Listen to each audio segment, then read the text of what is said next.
So I had you all download a software called Supermassive,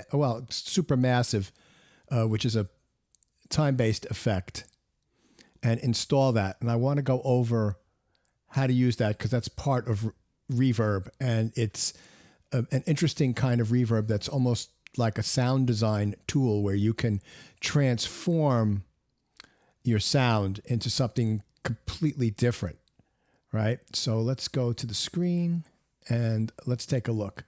So I've got right here a very simple, incredibly simple piano part. I haven't shown you guys in Audio MIDI 1 the notation window in Pro Tools. I will this semester. There's 2 spots where you could see notation. But you'll see right now here that I've got a very sparse piece of music, right? Just a few notes and a couple little chord clusters here and there.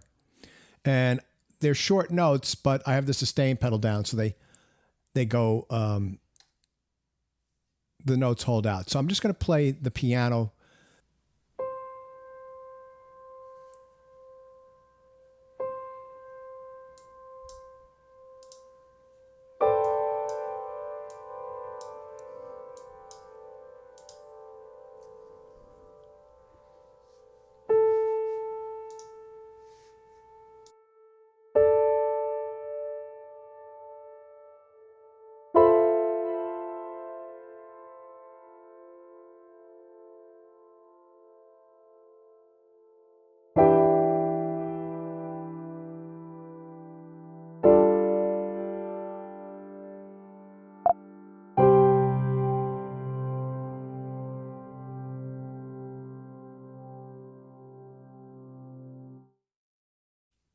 Okay, so the notation was a little whack. There's a little bug that's come in the last couple of versions that they haven't fixed yet. In the big notation window here, the score editor, that doesn't exist. But in the MIDI editor part of the score editor, it does. So you can hear that that's really just this very spare, almost vanilla or bland piano part. Now, let me turn on Supermassive, and I'll play the same thing. Let's take a listen, and let's look at it as far as MIDI notation goes.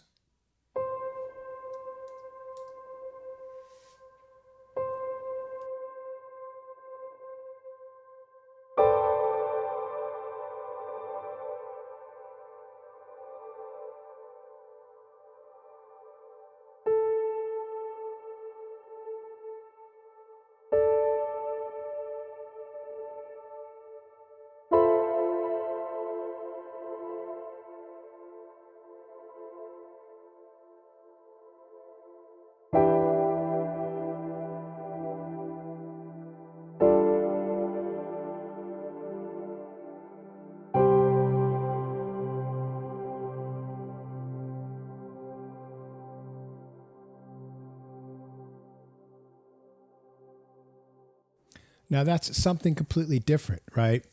So the thing about reverb and ambience is, and it's funny because I posted a link to the reverb video class where I talked about the history of reverb in the studio, and a friend of mine who's a really good engineer and studio designer said that you should bring up the fact that architecture from medieval times on used to design cathedrals to have massive reverberation because they were trying to lift the sound up to the heavens, to the deity, to their God, right?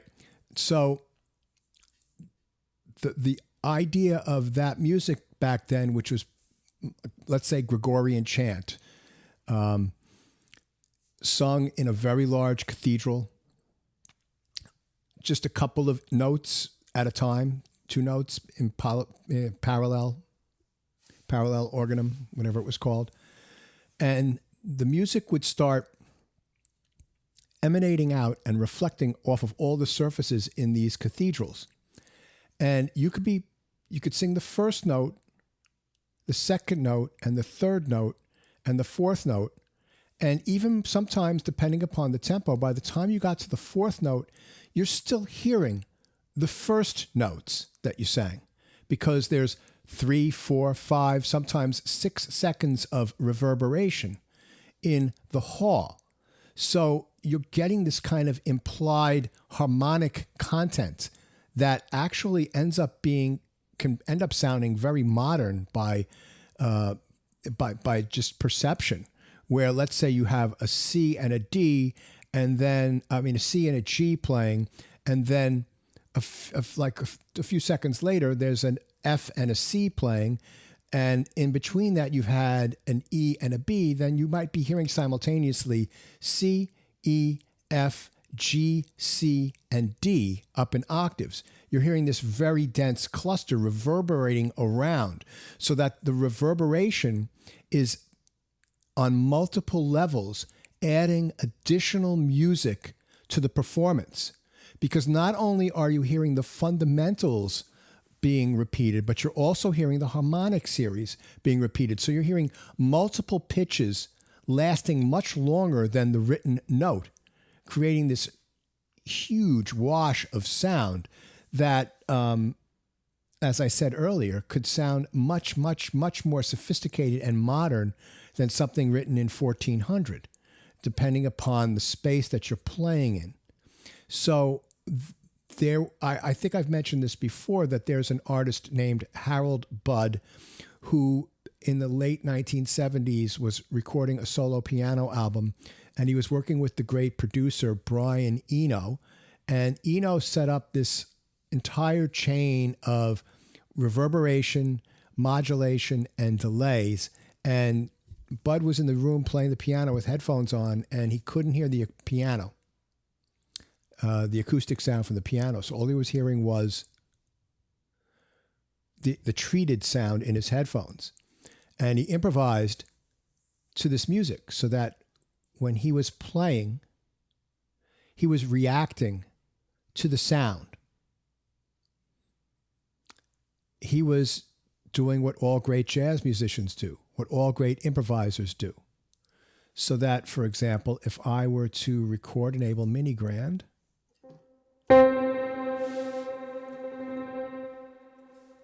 and I were to just start playing a few things here and there, right?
You heard that when I was playing those high chords that I rolled, there was a reverberation that was pulsing, right? And that was creating like additional music that I didn't need to play.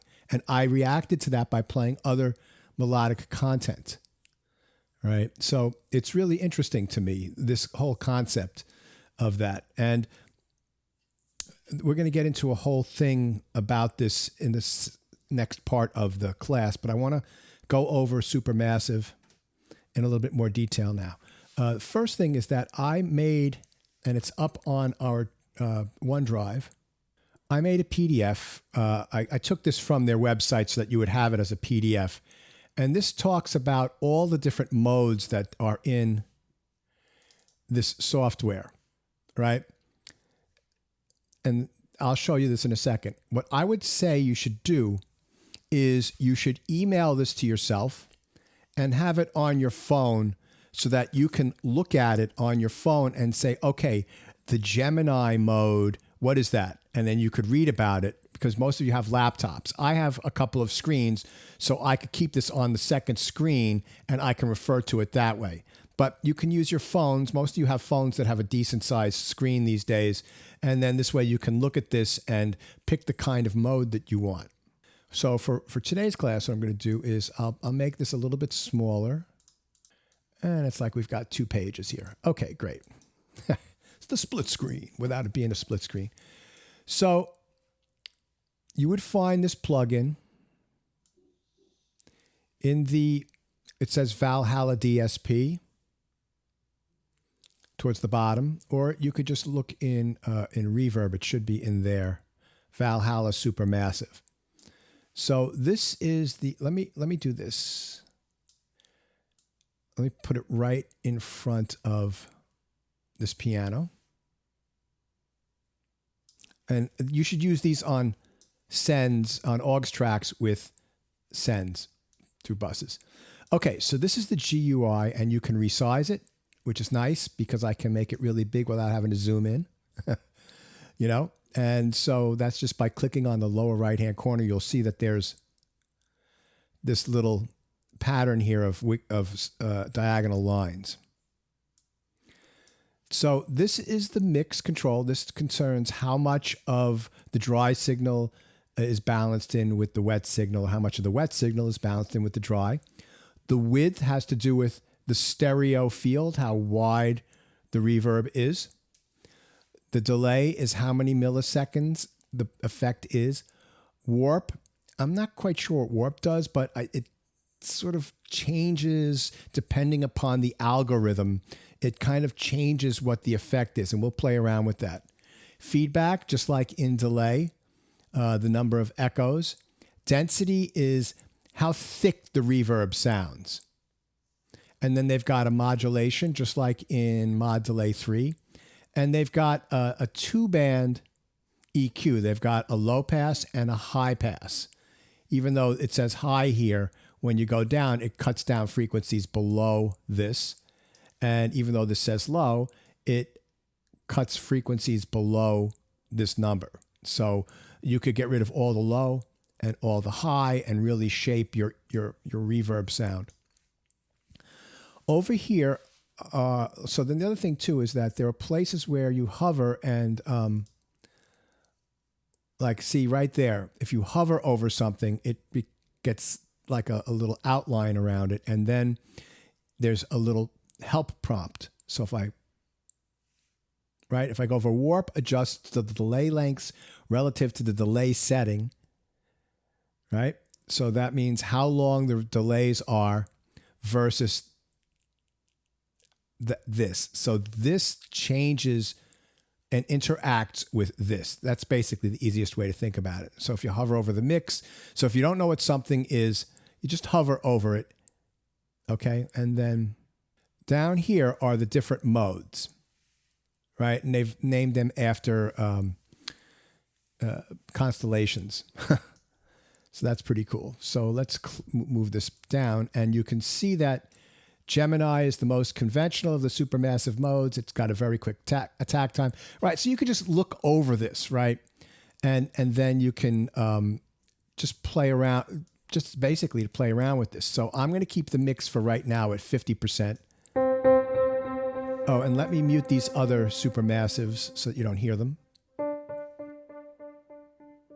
Right, so right now you're just hearing basically like a typical delay line with a little chorusing. But if I bring the warp up, now you're starting to hear a very rich reverb kind of a sound, right? And if I make the delay much longer,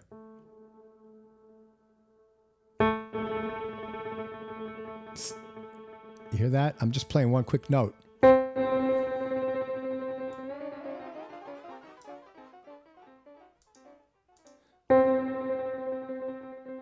Do you hear how that, like, you can create a cool effect like that?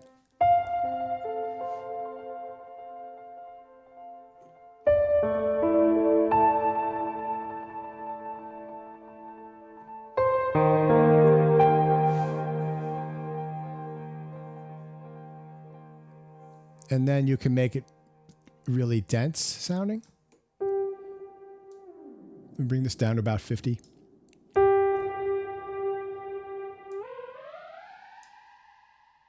That pitch shifting would happen on an analog delay, or a tape delay if you're changing some of the parameters. So they leave that in all these delay plugins. So that's the sound with no density, and then this is fully dense.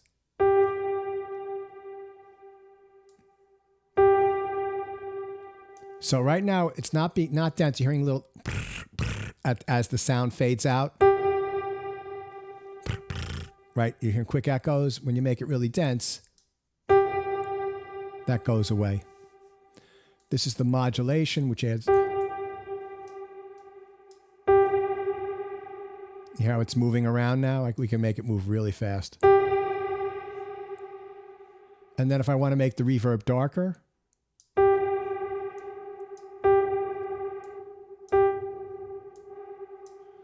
or if I want to make it very bright,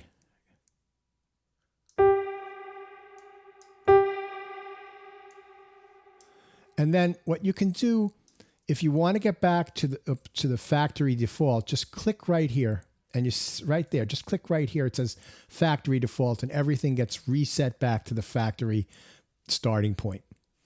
And then you just go through these different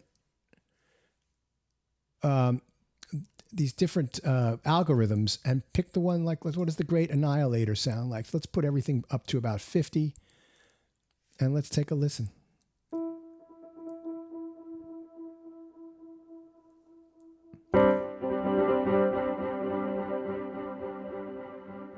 Let me turn the warp down a little.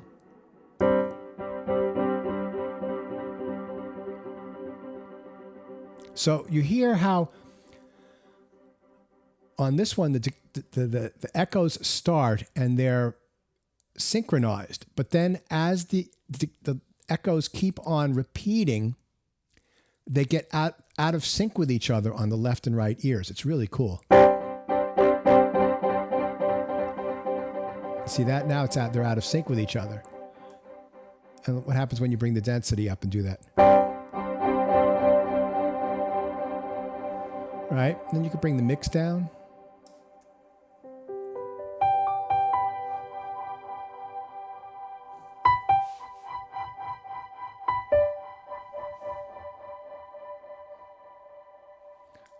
So you can also synchronize it to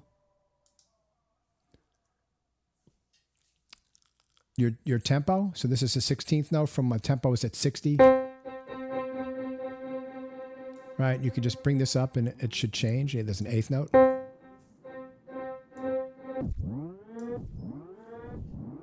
That's pretty funny, right?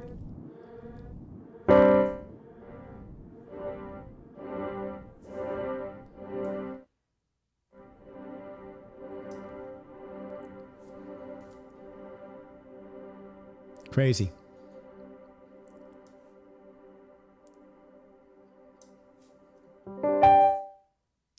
So if it keeps on repeating like that, if you turn the feedback down to 0, eventually it'll stop the echoes from happening. So let me turn the feedback up a little bit, and let me turn the mix back up, and let me play something.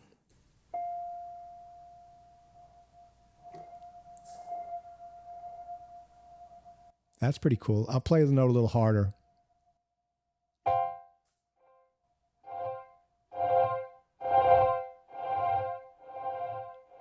Right, so I just played that first chord, and now you're hearing all these different sounds. Okay.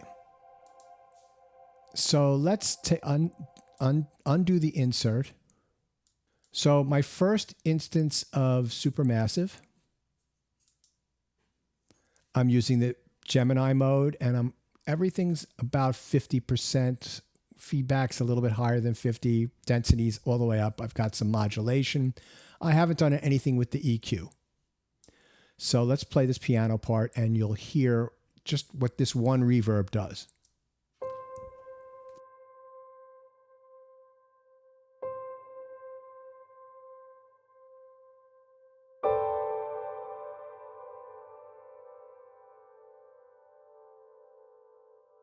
So that's a nice dense reverb with a little bit of modulation on it. Right? And you can hear that there's slight, very slight pulse to it. It's really cool. But it's nothing super unusual, right? You could probably get something close to that in Deverb. Okay, let's take a look at the second one. So this time I'm using Capricorn. And again, around 300 milliseconds, it's a little bit more than 50, a lot more feedback. And I'm playing around with the mod and the depth and the density, not 100% density. And let's hear what this one does on its own.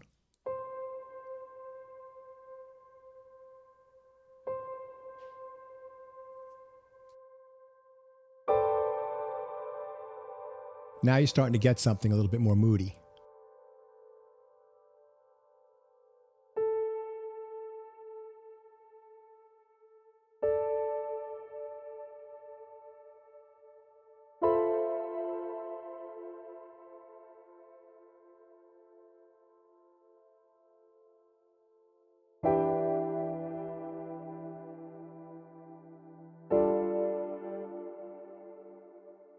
Okay, so now let's add our first one. So in other words, we've got on the first Supermassive I've played and the second one, combining them together.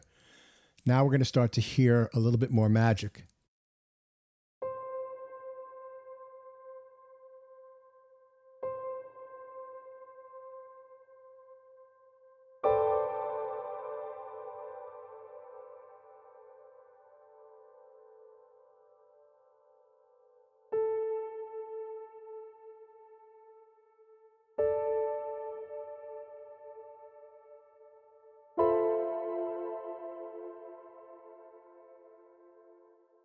You can really hear the effect when there's something a little bit louder like these chords. Now, the next bit is this particular one. So I'm using Libra, and you notice it's a longer delay. It's a little bit more than 3/4 of a second. Here's where the warp is and the feedback. It's not very dense, and there's not a lot of mod, but I have done some chopping off of the high frequency on this. So let's take a listen to this one on its own.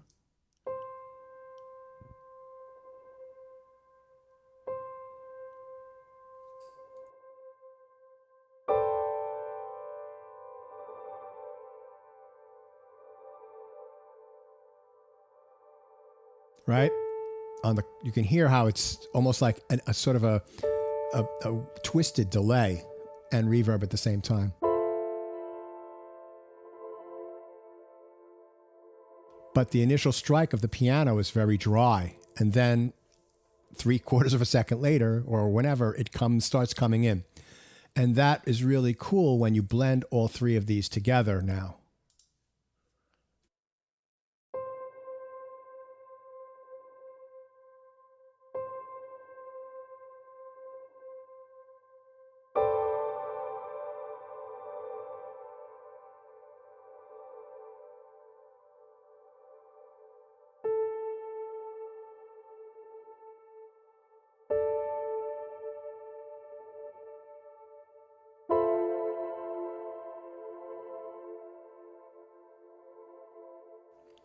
Okay, so one of the things about being creative as a musician or as an artist in general is to open up your mind to the possibilities of what could be and lose your ego about what you think is. Right? And I find that once you start doing this stuff, that you stop using the rational part of your brain and the intuitive part of your brain takes over. But what's actually happening, I think, is that all the stuff that you've studied and thought about, that's still working, but it's in the background. It's the kind of thing where you can't remember somebody's name. You're trying and trying hard to think about it, and then you stop thinking about it, and maybe 15 or 20 minutes later, it pops into your head. It pops in your head because your brain is still working on it.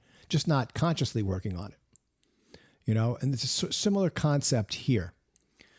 So when I'm listening to this, what's bothering me a little bit is the attack of the piano. What if we were just hearing like a big choir, a wash of sound, right? So how do you accomplish that? There's several ways of accomplishing that. So I'm going to show you one, but I'm going to show you maybe one, and I'm going to show you something else that's a variation of that. All right, so let's get back here. So if you notice on my bus, they've got like a little blue box next to these and not down here. And that is because there is an option here called pre. And what that means is this is pre-fader. So that means that this send is sending signal to these three instances of Supermassive before the output fader of this piano track. And I've done that with all three of these. So if I mute the piano track, this one here is now muted, and I start to play, you're only going to hear the blend of the reverb signals.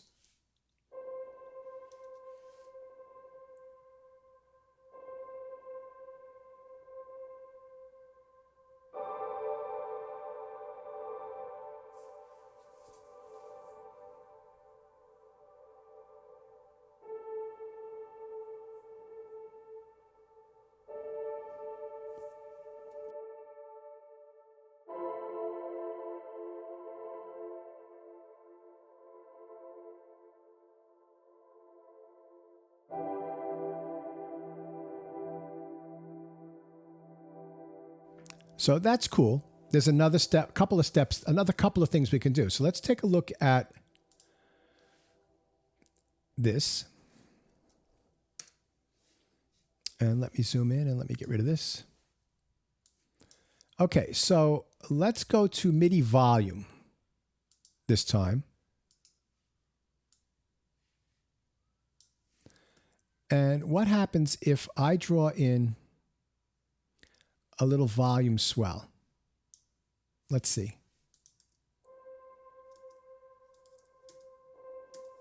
Yeah, so I'm getting rid of some of that attack, right?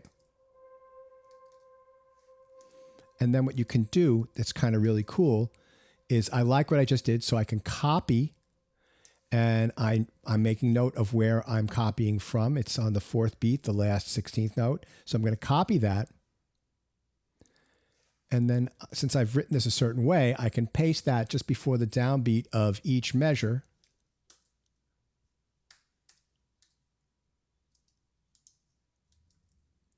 Right? And I may have to adjust these because they're big chords, but we'll see. This will give me a good starting point. And now we'll get something that sounds like this.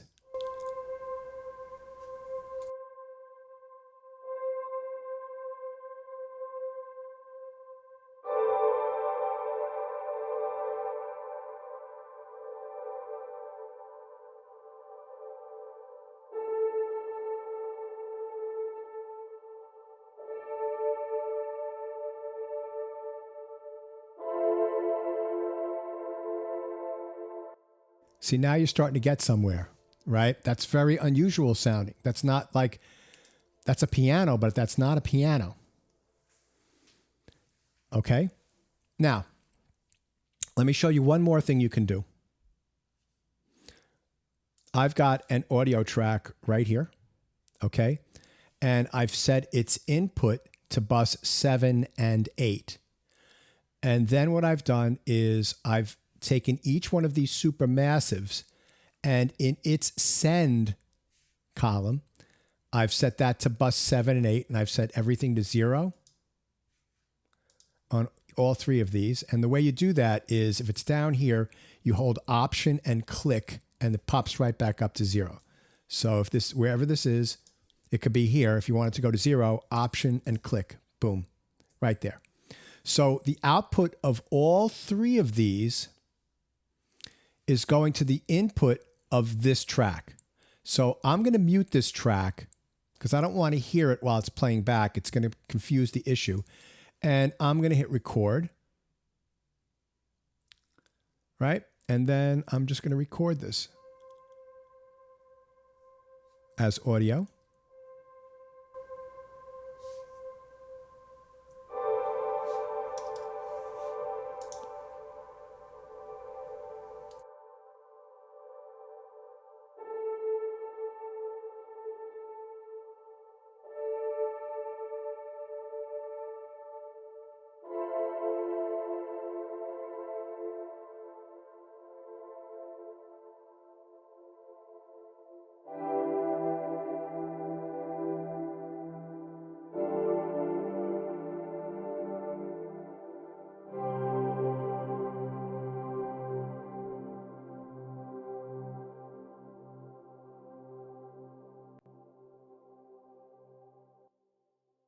Okay, there was a little boo-boo I did, and let's see if I can fix this. Let's start it from here.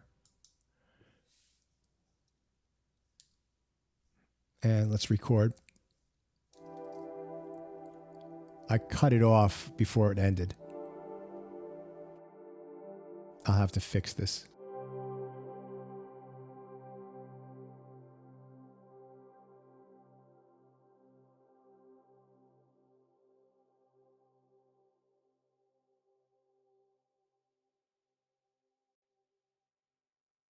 Okay, so this is going to cut off. So now let's do this. I'm going to mute these tracks here because I don't want to hear them. And this is going to cut off here. But what I can do is I could just pull this back like that and then do a crossfade like that. And that should fix it. Yeah, fine. Now, there's several things that you can do now that you've got this as audio, right? Make this bigger. One thing is I can do even more work with volume. So let's say, for example, I'm using the hand, right, the grabber tool, and I'm going to click right, I'm in slip mode right here. I'm going to put an automation point by clicking here, and another automation point by clicking here. I might have to put another one, but let's see. I'm going to go right here, click and drag down. Right, now let's go back a little and listen to something.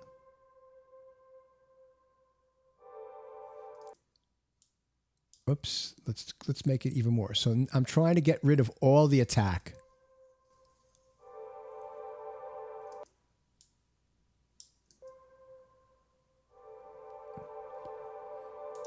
I like that. And I'll do the same thing here.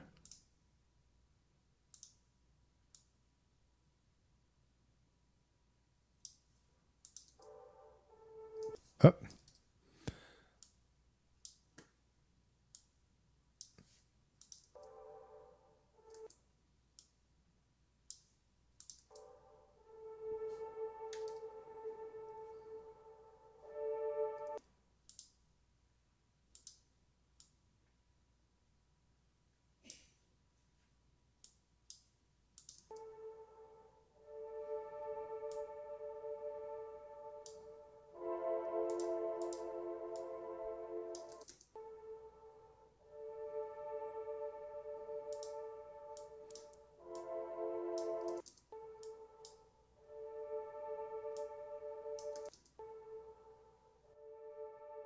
So you just have to play around with it a little bit to get it to sound the way you want. And there's one more step to do after this.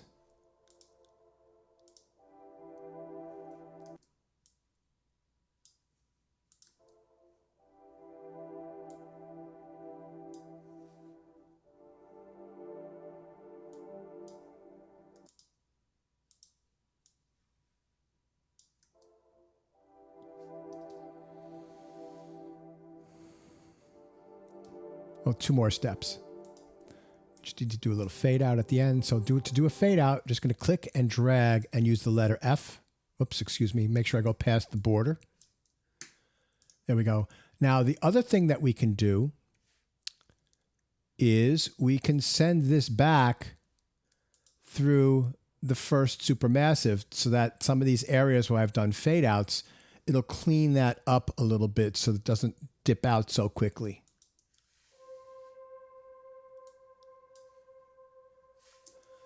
I didn't do anything at the beginning. Use my pencil tool.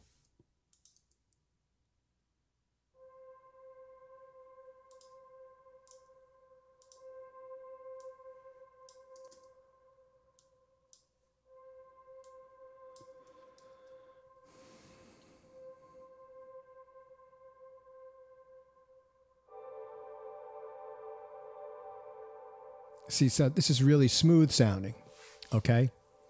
Now, let's take this even further.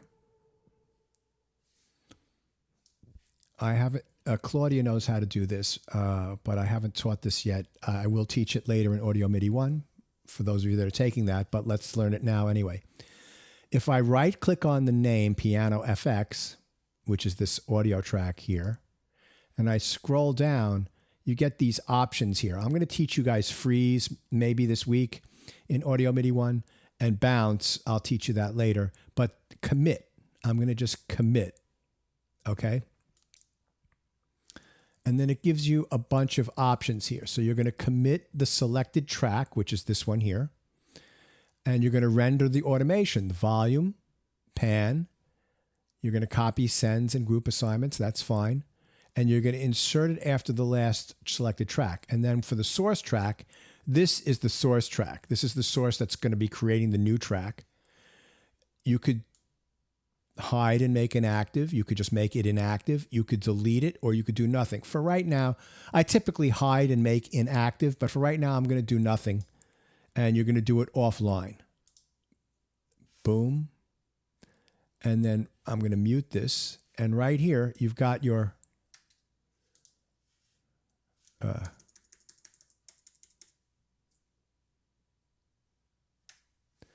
new track right here, this orange track.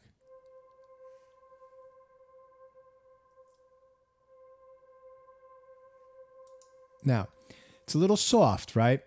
So what you can also do, and maybe I should have done this over here, but I'm doing it right here, is that if you look at the lower left-hand side of this audio clip, there's a little fader. You could bring the audio volume up like this. You just want to make sure you're not clipping over here.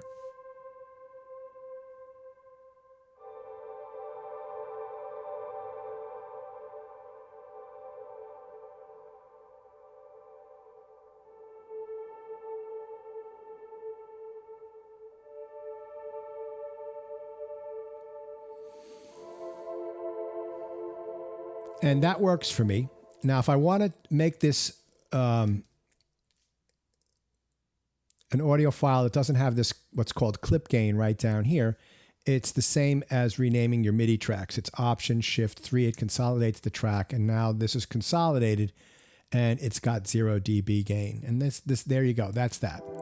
Now, there's other things you can do, which I could teach you in Audio MIDI 2, where you could separate out each one of these little areas here just by, just using Command E, putting the playback head.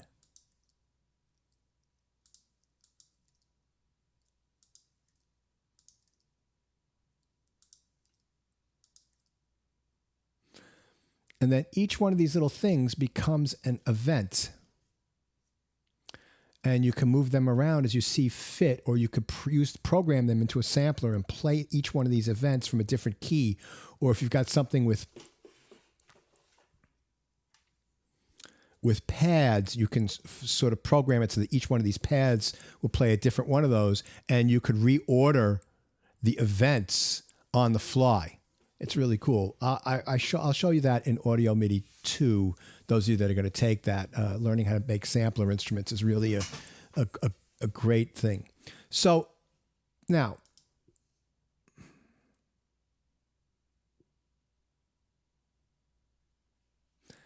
how can we use this?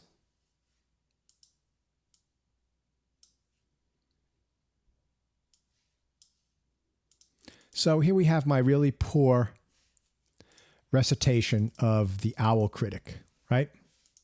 Who stuffed that white owl? No one spoke in the shop. Hold on. Here we go. Who stuffed that white owl? No one spoke in the shop.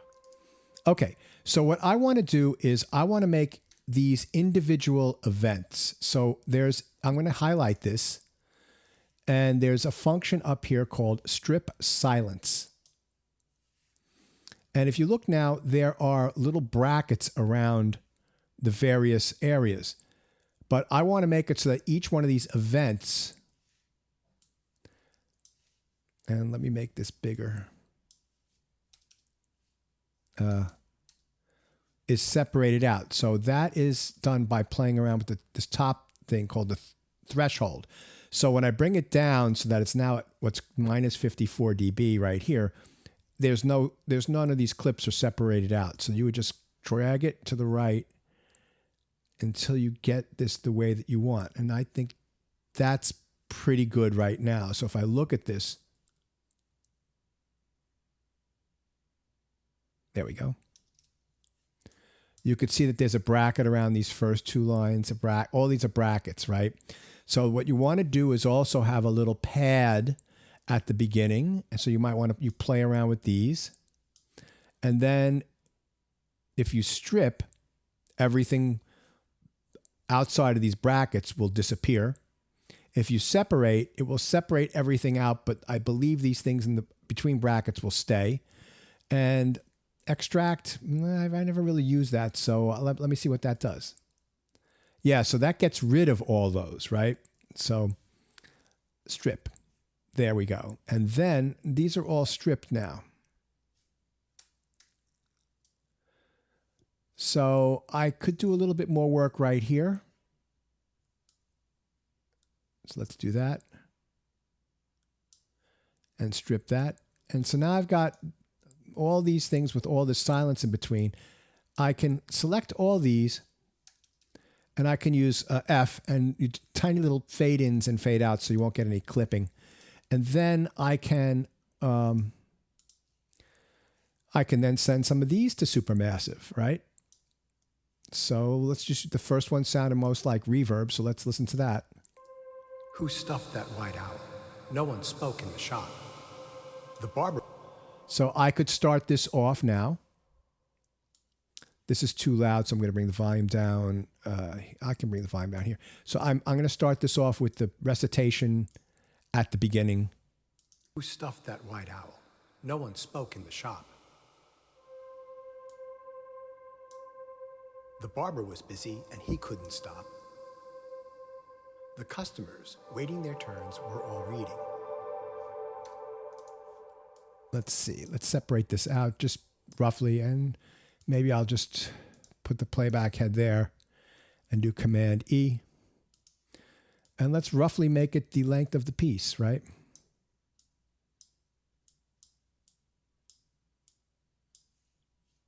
And let's see what this sounds like, and we might have to move things. No one spoke in the shop. I don't like that space, so let's move this over here. So I'm using the grabber tool. We're in slip mode. I'm just clicking on this and dragging it around.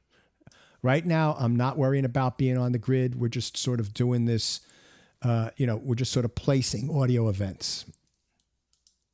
Who stuffed that white owl? No one spoke in the shop.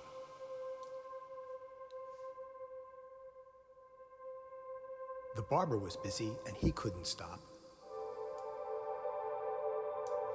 Let me make those first two a little bit louder so I'm mixing. No one spoke in the shop. So no one spoke in the shop, and then the sound comes in. Spoke in the shop. See that, how it's not really overlapping there? So let's move this over. No one spoke in the shop. There we go. The barber was busy and he couldn't stop.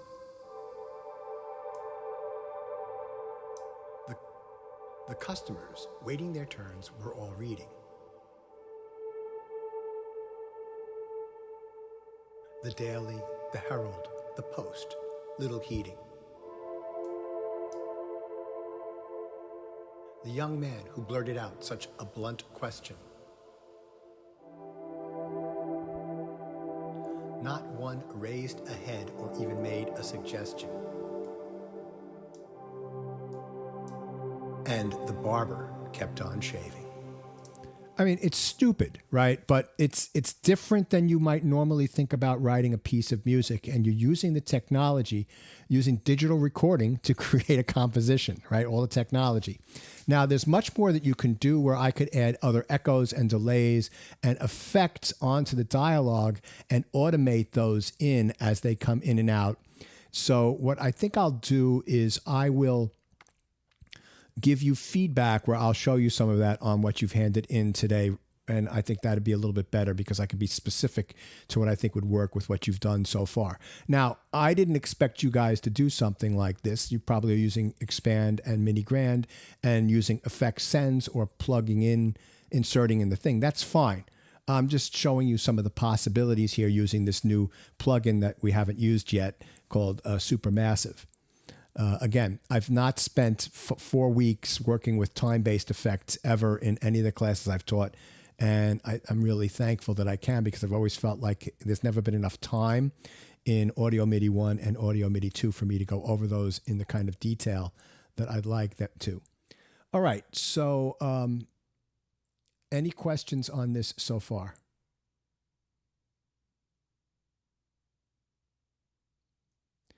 No? Okie doke. We're going to move on. Now, I'm going to show you, I'm going to save that, how I use this stuff in a piece of mine.